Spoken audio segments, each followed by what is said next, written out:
Hi guys, welcome back to channel தான் Nima motion. நம்ம காலையில் எழுந்திரிச்சு காலை கடன்லாம் முடிச்சதுக்கப்புறம் காஃபி குடிச்சிட்டு மீன் குட்டி போட்டிருக்கான். நானும் அங்கேயும் இங்கேயும் தேடுறோம். பார்த்தா குட்டியை போல் நண்பர்களே, மன உளைச்சலுக்கு ஆளாயிட்டோம். அப்புறம் கண்ணெல்லாம் கலங்கி ஒரே இதாகிடுச்சு நண்பர்களே.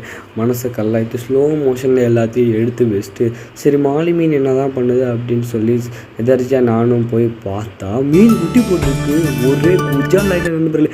மேஜிக் பண்ணி டக்குன்னு வலை நம்ம கையில் வந்துடுச்சு. அதுக்கப்புறம் அதை ஓரமாக வச்சுட்டு டக்குன்னு இன்னொரு மேஜிக் பண்ணேன்.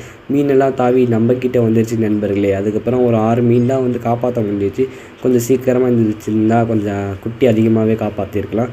அதுக்கப்புறம் என்ன பண்ணுறேன், நெக்ஸ்ட் என்னது, அதுக்கப்புறம் நம்ம டேங்க் செட்டப் தான் குட்டிக்கு. அதுக்கப்புறம் சொல்லி கொஞ்சோண்டு தண்ணியை ஊற்றி கல் உப்புலாம் போட்டு வச்சிட்டேன் நண்பர்களே. அதுக்கப்புறம் உள்ளே நானும் விட்றேன். அதுக்கப்புறம் தான் ஞாபகம் வருது, இது பண்ணணும், இது டெம்பரேச்சர் செட் பண்ணணும் அப்படின்னு சொல்லி அதில் மீன் டப்பா தூக்கிட்டு போய் தண்ணிக்குள்ளே வச்சிட்டேன் நண்பர்களே. கொஞ்சம் நேரம் கழித்து டெம்பரேச்சர் செட் ஆனோடனே மீனெல்லாம் எடுத்துகிட்டு வந்து அதுக்குள்ளே விடலான்னு சொல்லி விட்டுட்டு இருந்தேன் நண்பர்களே. ஒரு 3 குட்டி மாதிரி டக்குன்னு வேலையை சீக்கிரமாக முடிக்கலான்னு சொல்லி எல்லா மீனையும் விட ஆரம்பித்தேன் நண்பர்களே. அப்படின்னு பார்த்தா 5 குட்டி தான் இருக்குது. இன்னொரு குட்டி எங்களை பார்த்தா உள்ளே இருக்குது நண்பர்களே. பயந்தேட்டேன் நண்பர்களே. அதுக்கப்புறம் அந்த குட்டிக்கிட்ட கொஞ்சம் போராடி அதுக்கப்புறம் உள்ளே விட்டேன் நண்பர்களே. பார்க்கவே ரொம்ப அழகாக இருந்துச்சு நண்பர்களே. கண்குள்ளாக காட்சியாக இருந்துச்சு. அதுக்கப்புறம் என் ஞாபகம் வருது, ஒன்று டேங்க் செட்டப்பில் ஃபாக்ஸ் டெயில் போடவே இல்லைன்னு டப்புன்னு வேகமாக ஓடி போய் ஃபாக்ஸ் நம்மளோட கப்பி தொட்டிலேருந்து ஃபாக்ஸ் டெயில் எடுக்கலாம் நானும் பார்க்குறேன். ரொம்ப இலையாக இருந்ததா எங்கே இருக்குன்னே தெரியல நண்பர்களே. அதுக்கப்புறம் மூளையில் ஒன்று கிடந்துச்சு.